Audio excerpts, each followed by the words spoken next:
अशी मान वळवली तिनं आता तर नमस्कार मित्रांनो, आता माझा म्हणजे खूप दिवसातून गावाकडचा व्लॉग आलाय. तर मी आता घरी आले आणि मी फिरते डाळिंबाच्या वावरात. म्हणजे तुम्हाला मी डाळिंबाचा बाग दाखवते आमचा. एवढा सुंदर आहे आणि एवढं फळ लागलंय बागाला, म्हणजे कलर तर काय आलाय.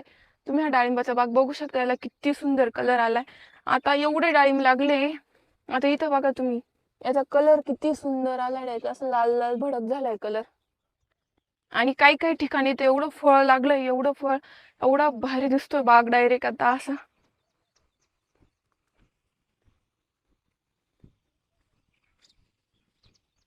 म्हणजे आता इच्छाच होत नाही असं. मी आता खायला डाळिंब शोधते, पण असं इच्छाच होत नाही ते डाळिंब तोडावं म्हणून.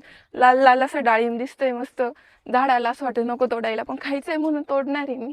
पण मी शोधते. मी तुम्हाला एक झाड दाखवते, तिथं काय फळ लागेल आणि त्याचा कलर जर बघितला ना, इतका सुंदर कलर आहे डायरेक्ट. तुम्हाला मी दाखवत होते, तर या झाडाला बघा असे तुफान डाळिंब लागले डायरेक्ट.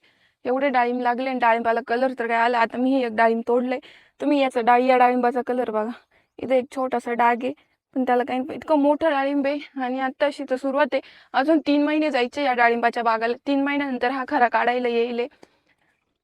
तर तुम्ही बघा, हा डाळिंबाचा बाग आहे. आता मी चालले वरती बाजरीच्या वावरात, कारण माझी बहीण आणि ते तिकडे बाजरीच्या वावरात, म्हणून मी बाजरीच्या वावरात चालले. तर मला तिकडे पण ब्लॉग काढायचा आहे. आणि हे डाळिंब आहे, डाळिंबाच्या बाजरीच्या वावरात जाता जाता तर माझी बहीणच आली इकडं. माईक माझा बोल असेल नको तरी बस. शायनिंग मारी ती बावळट.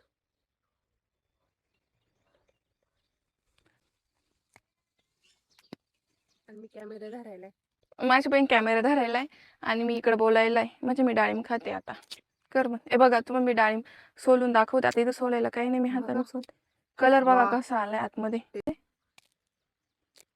तुम्ही डाळिंबाचा कलर बघा, इतकी सुंदर आहे, डायरेक्ट लाल लाल भडक आहे. तरी अजून याला 2 महिने बाकी होते. 2 महिन्यानंतर याच हे कसं झालं असतं. रस्त्यावर नको फेकू. आली आहे घरी आणि माझे कपडे मी धुवायलाच नाही दिले. नाही. तर आमची ताई इकडं अंगण झाडू राहिली आहे. आज ताईला एवढं प्रेम का आलंय, कारण ती पुण्यावरून आली आहे. मग तिने कधी काम केलं नाही पुण्याला. मी इथं आल्यावरती ती काम करतीये. तर ती मस्त मस्त आता अंगण झाडू राहिली. बघा किती स्वच्छ केलंय तिने अंगण.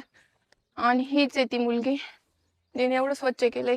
ताई तू का बरं एवढं स्वच्छ केले, काय का रिझन? पाहुणे पाहिलं डायरेक्ट तुला. पुण्यावरून आली ही, म्हणजे हिने काहीच काम केलं नाही एवढं 15 दिवस 8 दिवस. तर आपण सोबतच गेलो होतो ना, सोबत. मी फक्त त्याच्यातून एकदा आले. आम्ही सोबत, ती पुण्याला गेली, मी नाशिकला गेले. त्याच्यानंतर मी परत एकदा आले आणि मग मी परत आले. मागच्या आठवड्यात आली, या आठवड्यात आली, या आठवड्यात आली. तरी हे आमचं घर आहे आणि ती माझी बहीण ट्रॅक्टरवरती बसली. मी इकडे ब्लॉग बनवते. आई आता युट्यूबला तुला माहिती आहे का 8,000 तास कंप्लीट करायला लागणार आहे. पहिले 4,000 तास कंप्लीट करायचे होते. आता नवीन अपडेट आले मॉनिटाईज व्हायसाठी अकाउंट. 8,000 तास कंप्लीट करायचे. आता लय जड जाणार आहे, पण काही इश्यू नाही, आपण रोज रोज करू काहीतरी ब्लॉग. 1 वर्ष लागलं तरी चालेल, पण ब्लॉगिंग सुरूच ठेवायची. म्हणजे हळूहळू होईल हे सगळं. कारण आता कॉलेज, एवढं कॉलेज करून मला डेली ब्लॉग करायला जमतच नाही. 8 दिवस कॉलेजला, किती 4-5-6 दिवस कॉलेजला राहतात. मग शनिवार रविवार सुट्टी राहते, त्यात पण ब्लॉग बनवायचा म्हटलं कुठं ना कुठं जायला लागत, असं नाही का. आता मी डेली माझ्या रूममधले पण ब्लॉग बनवायला ट्राय करणार आहे. आलो व्हिडिओ काढायला आणि माझी बहीण बघा कसं कॅप्शन शो येते, म्हणजे काय बोलायचं शो येते. विचार करते असं काय बोलायचं, स्वतःच बोलते असं बोलायचं म्हणून. तर आता मी व्हिडिओ काढायला आलोय. लोकांचा असं गैरसमज आहे की मी कॉलेजला नाही जात, मी इथंच गावाला राहते, कारण गावचे व्हिडिओ राहते. तर असं काही नाही, मी कॉलेजला जाते आणि फक्त मी इकडून व्हिडिओ काढून येते आणि तिकडे गेल्यावरती अपलोड करते. कारण कॉलेजला गेल्यावर तिकडे व्हिडिओ काढायला टाइम नाही भेटत ना. मग मी तरी ब्लॉग बनवले तिकडचे, पण मी जाते कॉलेजला. मी इकडे फक्त सुट्टी असल्यावरती येते. तुम्ही बघा, आता आम्ही आलो डाळिंबाच्या बागात फिरतोय. तर आम्ही दोघे अशा बसलोय आणि विचार करतोय कसला व्हिडिओ बनवायचा म्हणून, म्हणजे कोणत्या टॉपिक वरती, नाही का.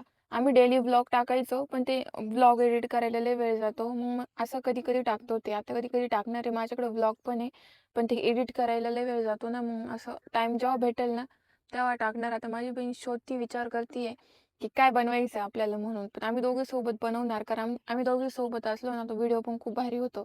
आता आम्ही इथे डाळिंबाच्या बागात बसून विचार करतोय. आम्ही सगळं व्हिडिओ काढायला डाळिंबाच्या बागातच येतो. असं आम्ही शेतात जातो ना व्हिडिओ काढायला, मोकळ्या वावरात, नाही का. आता पावसाचं वातावरण झाले. आता 4 वाजले. तुम्ही ढग बघा कसे झाले, असं वाटतं आत्ता पाऊस येईल म्हणून.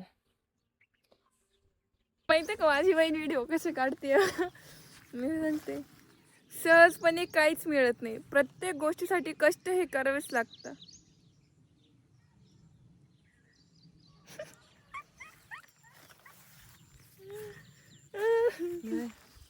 ही माझी बहीण आहे ये बाई ना अक्का, आणि माझ्यापेक्षा खूप जाडी आहे इकडे बाई ना. आणि मी हिच्यापेक्षा खूप बारीक आहे. प्रत्येक गोष्टीसाठी कष्ट हे करावेच लागतात. एकदम छान आलं. हे अशी मान वळवली. मी रील पोस्ट करून अपलोड केली, तुम्ही बघितली नसेल लवकर जा माझ्या इंस्टाग्रामला. मी रील अपलोड केली माझ्या बहिणीची, माझी शेवटी आम्ही रील काढलीच. तुम्ही नक्की बघा ती, आणि माझा व्लॉग तुम्हाला कसा वाटला कॉमेंट करून नक्की सांगा.